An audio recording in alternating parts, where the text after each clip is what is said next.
స్వామి శరణం. మరి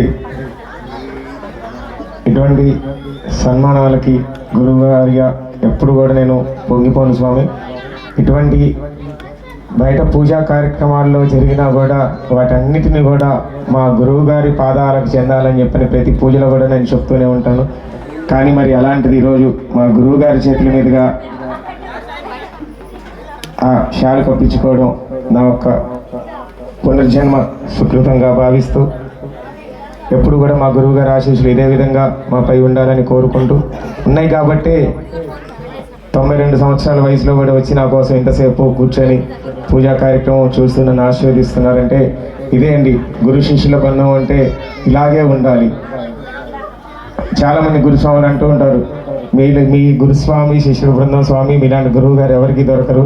అలాంటిది గుంటూరులో మీకు మాత్రమే దొరికినటువంటి ఒక అవకాశం అంటారు. మరి సాక్షాత్తు ఆ అయ్యప్ప స్వామి వారే మాతో గురువు గారు అంటే ఈ యొక్క అయ్యప్ప దీక్షలో ఉన్నటువంటి ఏంటిదంటే స్వామి, గురువు లేనిది ఒక స్వామిది మాలధారణ చేయడం కుదరదు. మెయిన్ ఇంపార్టెంట్ గురుస్వామికి. అందుకోసం చెప్పని గురువర్యులు ఎప్పుడు కూడా పూజనీయులే. స్వామి శరణం ఇప్పించడం.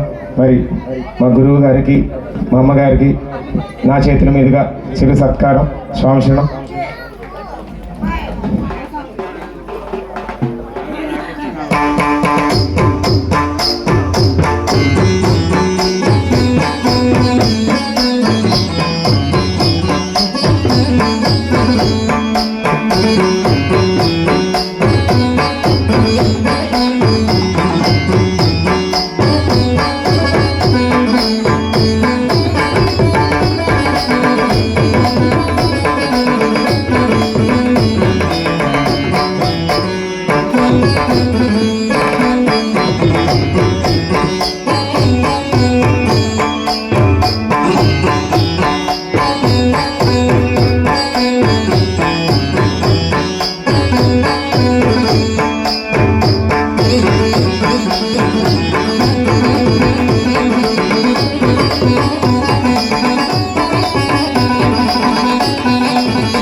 ఏం